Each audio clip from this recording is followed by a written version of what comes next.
सर्वांना नमस्कार. लॉकडाऊन एक प्रेमकथा अमर मानसी या लव्ह स्टोरीचे 35 एपिसोड यापूर्वीच अपलोड केलेले आहेत.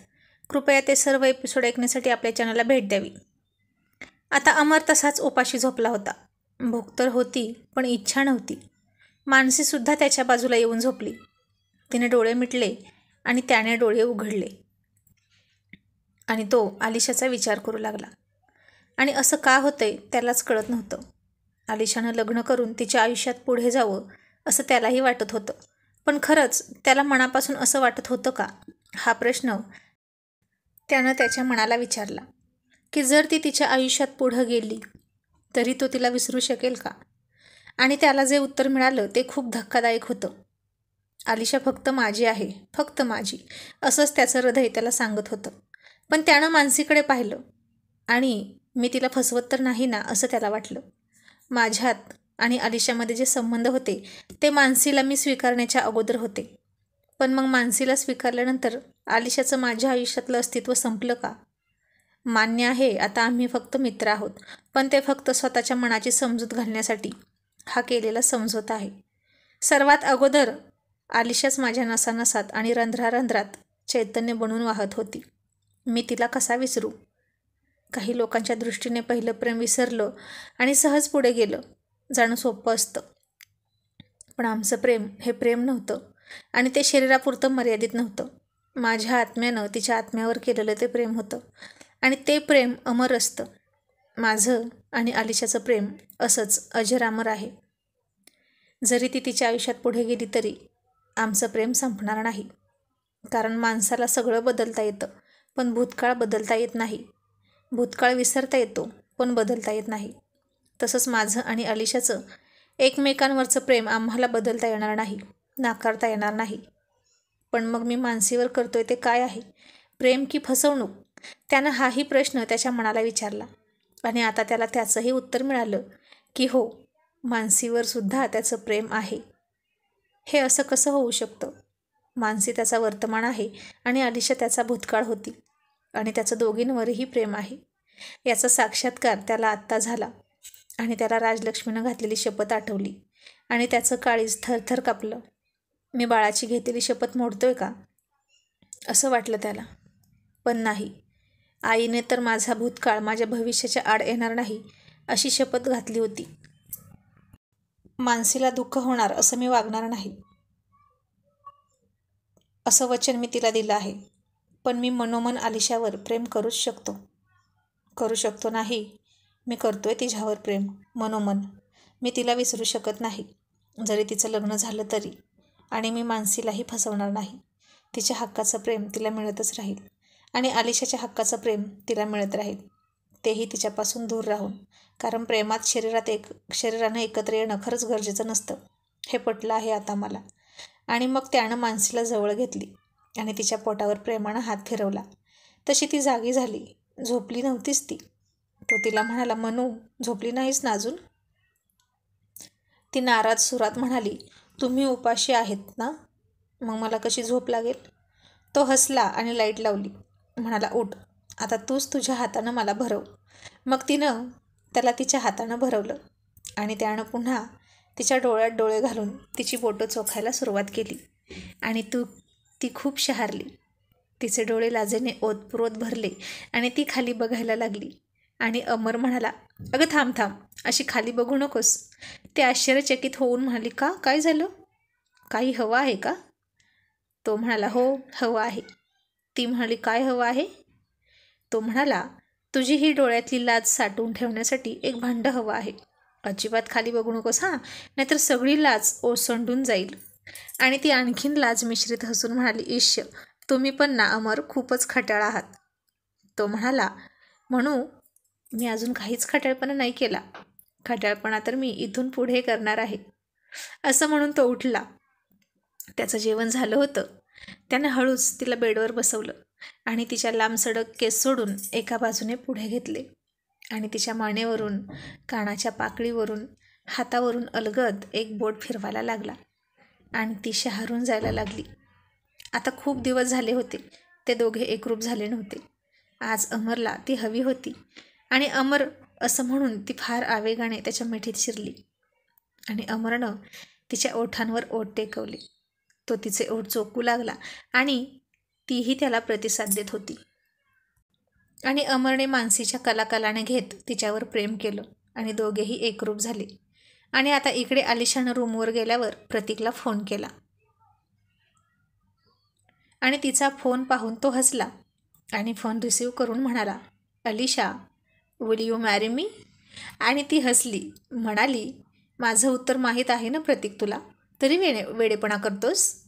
प्रतीक म्हणाला, हो, तुझं उत्तर माहीत होतं आणि यापुढेही काय असणार आहे तुझं उत्तर माहीत आहे मला, पण मी तुला तुझं उत्तर बदल असं म्हणतच नाही आणि मी माझा प्रश्नही विचारणं सोडणार नाही. तू तुझं उत्तर बदलू नकोस आणि मीही माझा प्रश्न विचारणं सोडणार नाही. बोल, काय काम आहे? आणि त्याच्या या वेडेपणानं अलिशा गालात हसली आणि म्हणाली, बावळट कुठला? तो म्हणाला, का फोन केला होतास ते सांग आणि काम काय होतं? ती म्हणाली, हो, मी सांगितलेला प्लॅन वर्क करण्याची आता वेळ आली आहे आणि मी आपल्या दोघांचं कोर्ट मॅरेज झालं आहे असं सगळ्यांना सांगणार आहे. तूही सगळ्यांना तसंच सांग प्लीज, माझ्यासाठी थोडे दिवस. तो म्हणाला, आणि त्यानंतर काय मग? ती म्हणाली, पुढचं पुढे बघू. मी ही कंपनी सोडण्याचा विचार करते आहे. इथून मी दुसरीकडे गेली, अमरपासून लांब, आणि एकदा त्याला खात्री झाली की माझं लग्न होऊन मी खुश आहे की तो माझा विचार करणं सोडून देईल. प्रतीक म्हणाला, तुला खरंच असं वाटतं की तो तुझा विचार करणं सोडून देईल? जितकी तू हट्टी आहेस तुझ्या प्रेमाला घेऊन, तितकाच तोही हट्टी असणार असं मला वाटतं. अलिशा, तो फक्त त्याच्या जबाबदारीमुळे गुरफटला आहे, पण जेव्हा जेव्हा त्याला तुझी आठवण येईल तेव्हा तेव्हा तुझ्यावरचं त्याचं प्रेम उफाळून येत असणार. आणि हे खरं होतं. जेव्हा जेव्हा अमरला अलिशाची खूप आठवण यायची, तो मानसीवरच खूप प्रेम करायचा. अलिशाची सुद्धा तीच अवस्था होती ना? आणि प्रतीक म्हणाला, अलिशा, जगाच्या पाठीवर कुठेही गेला तरी तुम्ही दोघं एकमेकांना विसरणार नाही, हे खरं आहे. खऱ्या प्रेमाला अंतराचीच काय, पण कशाचीच मर्यादा नसते. आता हे मी तुला सांगायला नको, पण तुझ्या समाधानासाठी मी हे नाटक करायला तयार आहे. आणि अलिशा शांत झाली. आता मानसीचं डोहाळे जेवण धूमधडाक्यात साजरं करायचं असं राजलक्ष्मीनं ठरवलं होतं.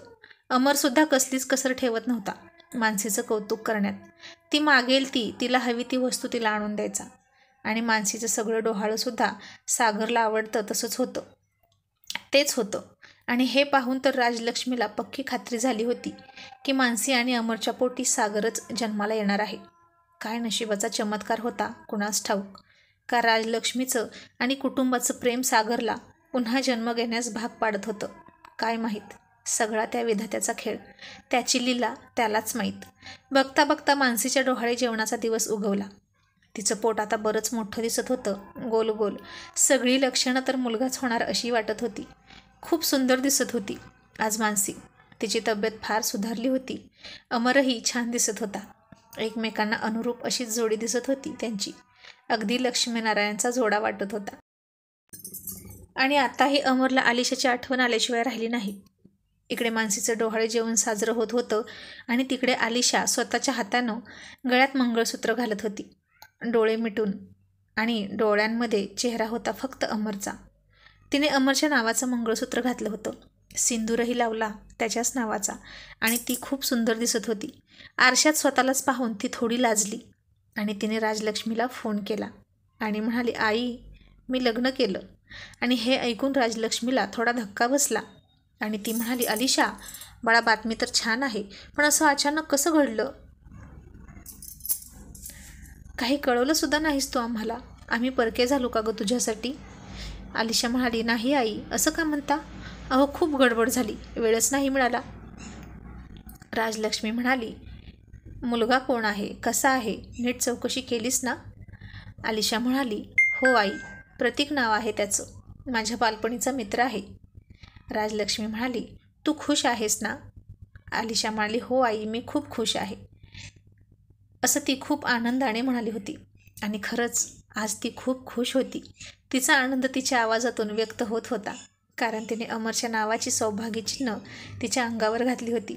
ज्याची ती खूप वाट पाहत होती. आणि राजलक्ष्मीला खात्री पटली की ती खुश आहे आणि तिच्याही मनावरचं दडपण कमी झालं. आत्तापर्यंत अलिशा आणि अमरला दूर केलं म्हणून तिला अपराधी वाटत होतं, पण दोष तिचाही नव्हता.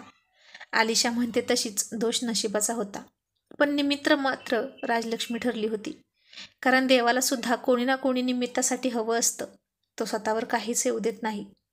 आणि अलिशाला माहीत होतं की ही बातमी आपोआप अमरपर्यंत पोहोचणार. मग राजलक्ष्मी म्हणाली, अलिशा, तू आणि तुझा नवरा एकदा मला भेटून जा. तुम्हा दोघांना डोळे भरून पाहीन आणि मला खूप समाधान वाटेल ग. आणि अलिशा थोडी गडबडली, पण राजलक्ष्मीला काहीच शंका नाही येऊ देता म्हणाली, हो आई, तो आता मुंबईला असतो. प्रतीक त्याचं नाव.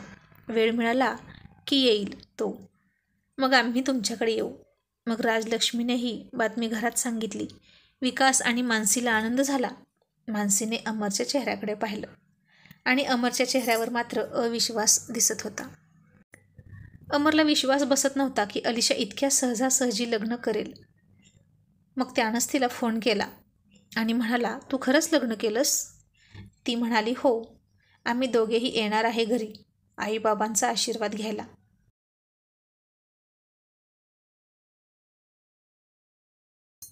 आणि अमर नाराज होऊन म्हणाला, ठीक आहे, तुझंही अभिनंदन. अलिशा म्हणाली, अमर, तू विचारणार नाहीस की माझा नवरा कसा आहे? आणि तो कंठ दाटून येऊन म्हणाला, आता येणार आहेस ना तू त्याला घेऊन, मग पाहीनच की. असं म्हणून त्यानं फोन ठेवला आणि त्याचे डोळे पुसले. काहीतरी हरवल्यासारखं वाटत होतं त्याला. आणि हे मानसीच्या नजरेतून सुटलं नाही आणि तिचेही डोळे पाणावले. तिने अमरच्या खांद्यावर हात ठेवला आणि अमर सावरला. तिच्यापासून नजर चोरू लागला. आणि मानसी त्याला म्हणाली, अमर, नका ना असे स्वतःलाच फसवू. तुमच्या मनात काय आहे हे कळतंय मला. तुम्ही अशा स्वतःच्या भावना मनातल्या मनात दाबत जाऊ नका. त्याने तुम्हालाच त्रास होतो. बायको म्हणून नाही, पण एक मैत्रीण म्हणून तरी माझ्याजवळ व्यक्त होत चला, नाहीतर मलाच खूप अपराध्यासारखं वाटतं. मीच तुम्हा दोघांना वेगळं केलं असं वाटतं मला. तुम्ही तिला विसरून जा असं मी कधीच म्हणणार नाही. तुमच्या कायम आठवणीत राहणं हा तिचा हक्क आहे. असं म्हणून मानसी रडायला लागली. आणि तुम्ही अजूनही तिच्यावर प्रेम करता हे माहीत आहे मला. आणि तुमचं माझ्यावरही तितकंच प्रेम आहे हेही ठाऊक आहे. पण अमर, दोन्ही टोकं ताणली तर कोणत्याच किनाऱ्याला नाव लागत नाही. म्हणून किनाऱ्याला नाव लागायची असेल तर एक टोक सोडून देणं गरजेचं असतं. अलिशा आता तिच्या आयुष्यात सुखी राहील. तुम्हाला हेच हवं होतं ना? तो रडत म्हणाला, हो. जसं तू मला समजून घेतलं तसं तिलाही समजून घेणारा कोणीतरी योग्य वर मिळायला हवा. ती म्हणाली, तुमच्यापेक्षा दुसरा कोणताच योग्य वर तिच्यासाठी नाही. तुम्ही एकदा फक्त म्हणा माझ्याजवळ की तुम्ही तिच्यावर प्रेम करता, कसलाही संकोच न बाळगता, म्हणजे तुमच्या मनावरचं दडपण कमी होईल. आणि प्रेम आहे असं कबूल केल्यामुळे काही बिघडत नाही, किंवा तुमचं माझ्यावरचं प्रेम कमी होईल असंही मला वाटणार नाही. मानसीसुद्धा खूप समजूतदार होती. अमरला असं आतल्या आत कुडत राहताना ती पाहू शकत नव्हती. आता अमरनं तिला मिठीत घेतली आणि दोघेही रडत होते. आणि तो म्हणाला, आय लव्ह हर मानसी. मी तिच्यावर खूप प्रेम करतो आणि मी तुझ्यावरही प्रेम करतो. I love you too. आणि आता त्यांचं हे संभाषण ऐकून राजलक्ष्मीचे डोळेही पाणवले आणि ती मनात म्हणाली, मला माफ कर अमर, पण नशिबात असतं तेच घडतं बाळा, आणि तितकंच आपल्या झोळीत टाकलं जातं. कदाचित या जन्मी तुझ्या नशिबात अलिशा नव्हती, पण मीच आता देवाकडे प्रार्थना करेन की पुढच्या जन्मी तुला तुझी अलिशाच तुझी जोडीदार म्हणून मिळू दे. पण मी मात्र तुझी आई नसावी अमर, कारण खूप दुष्ट आहे रे मी. एका मुलासाठी मी दुसऱ्या मुलाचा त्याच्या प्रेमाचा बळी दिला. पण तुझ्यासारखा मुलगा मिळायलाही भाग्य लागतं. तुझं प्रेम तुला मिळू दे. या जन्मी नसेल तरी पुढच्या जन्मी नक्की मिळू दे. मला खरंच माफ कर. असं म्हणून ती बेडरूममध्ये जाऊन रडत बसली.